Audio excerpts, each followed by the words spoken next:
My first English class, a hilarious adventure. My heart hammered against my ribs like a trapped bird. My palms were slick with sweat, clinging to the worn strap of my backpack. This was it, my first English class. I, Maya, a shy girl who preferred the company of books to people, was about to embark on a journey into the unknown, the world of English. I peeked into the classroom. It was a chaotic symphony of sounds, hushed whispers, the scrape of chairs, and the low hum of conversation. Students, a kaleidoscope of faces and styles, milled about, some looking confident, others as apprehensive as I felt. A woman with kind eyes and a warm smile stood by the desk at the front. This must be Ms. Evans, my teacher. I took a deep breath, steeling myself, and walked in. Every eye seemed to be on me. I mumbled a quiet, hello, and scurried to the only empty seat, right at the front. This was not ideal. I preferred to blend into the background, unnoticed and unheard. But fate, it seemed, had other plans. Ms. Evans smiled, her eyes crinkling at the corners. "Welcome, Maya," she said, her voice surprisingly soothing. "I'm Ms. Evans. I'm so glad you're here." The class settled down. Ms. Evans introduced herself properly, explaining that this was an introductory English class, designed to help us build a solid foundation in the language. She spoke clearly and slowly, her words gentle, calming my nerves slightly. She asked us to introduce ourselves, a simple task that suddenly felt monumental. One by one, students stood and spoke. Some were fluent, rattling off their names and hobbies with effortless ease. Others stumbled, their words hesitant, their cheeks flushed with embarrassment. I felt a pang of sympathy for them, a mirror image of my own internal turmoil. Finally, it was my turn. My voice trembled slightly as I mumbled, I'm Maya. I sat down quickly, wishing the floor would swallow me whole. Ms. Evans smiled encouragingly, her gesture a silent reassurance. The rest of the class was a blur of introductions, icebreakers, and simple English phrases.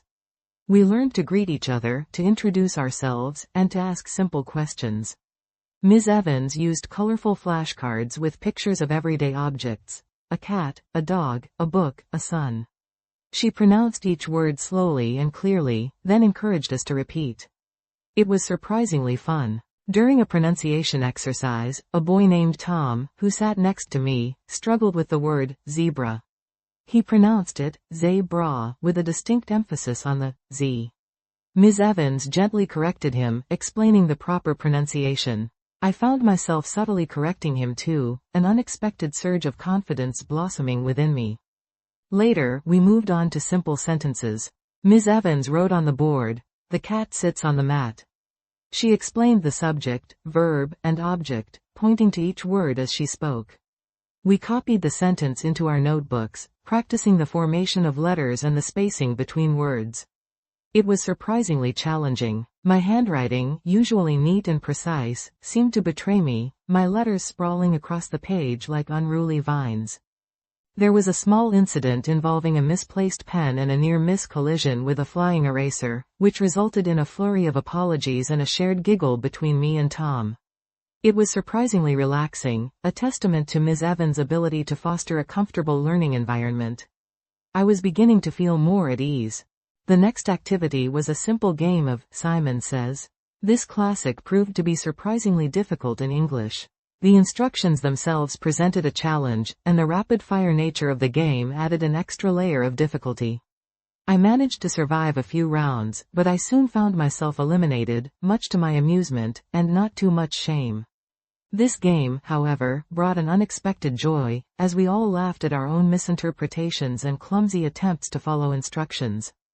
We then moved on to a writing exercise. We were asked to write a short paragraph about ourselves. My pen hovered over the page, hesitant. What could I write? My life felt unremarkable and interesting.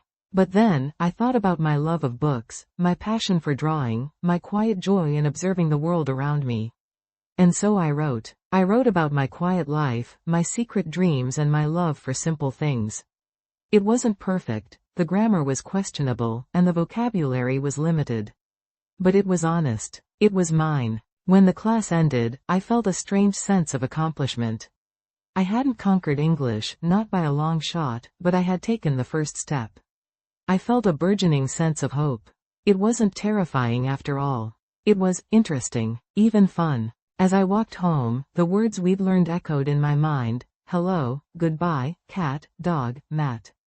They weren't just words, they were keys, unlocking a new world of possibilities. I smiled, a genuine smile that reached my eyes. The next day, I went back to class with a renewed sense of purpose.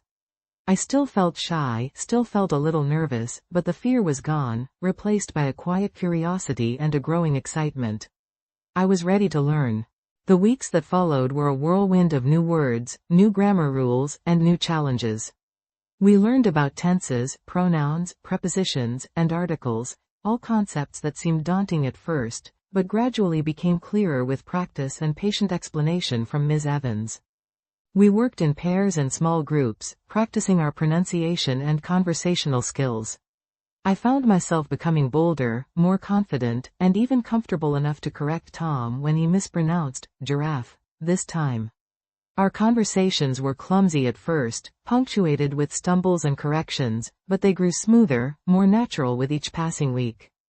The classroom transformed from a place of apprehension into a friendly space. We celebrated small victories, offering each other encouragement and understanding. Tom, initially hesitant, turned out to be a surprisingly supportive classmate, his humorous corrections often mitigating the seriousness of our learning. We shared stories, jokes, and occasional complaints about difficult assignments. It was a community, a small group bonded by a common goal: mastering the English language. Ms. Evans implemented creative techniques that made learning fun. One day, we created a class newspaper, writing articles about everyday happenings using the vocabulary we had learned. Another day, we acted out short skits to improve our spoken English. I, to my surprise, even volunteered to take the leading role, proving that my initial shyness was slowly but surely waning. We learned about different cultures, exploring the history and nuances of the English language. We listened to English songs, watched short films, and read simple stories. We expanded our vocabulary beyond the basic words and phrases we started with. Every class was a new adventure, filled with discoveries and challenges. One particularly memorable assignment involved writing a short story. Ms. Evans gave us free rein, only requiring that the story be written in English and feature a minimum of 200 words. I initially struggled, my mind filled with self-doubt and fear of failure. But Ms. Evans' encouragement pushed me forward. I spent hours poring over dictionaries, and painstakingly constructing sentences, my progress often halting due to my lack of vocabulary. But I persisted. I wrote about a small, brave bird, facing the challenges of a storm, and drawing strength from an unexpected source. The finished story, while far from perfect, was filled with my heart and soul. When Ms. Evans read it, she praised my creativity and my efforts. Her words of encouragement were a balm to my soul. Her faith in my abilities gave me the strength to continue. It was a huge boost to my confidence, a testament to her skill as a teacher. The final exam loomed like a dark cloud, but this time, I felt ready. I had learned so much, not just about English but about myself. I had discovered a hidden confidence, a resilience I hadn't known I possessed. I had also made friends, people who understood the struggles and triumphs of learning a new language. On the day of the exam, I approached it with a calm determination. The questions were challenging, but I answered them to the best of my ability, drawing on everything I had learned during the course. I was still anxious, my heart pounding, but I wrote confidently, finishing all the sections with a sense of relief. Weeks later, the results arrived. I had passed. A wave of overwhelming joy washed over me. It wasn't just about the good grade, it was about proving to myself that I could achieve something I once thought impossible. My first English class wasn't just about learning a language, it was a transformative experience. It was a journey of self-discovery, a testament to the power of perseverance, and a celebration of the unexpected friendships forged in the pursuit of knowledge. And it all began with a hesitant step into a classroom filled with nervous anticipation and the gentle, encouraging voice of Ms. Evans. It was the beginning of a beautiful adventure. And now, armed with my newfound language skills and a boost of confidence, I was ready to explore the world, one word at a time.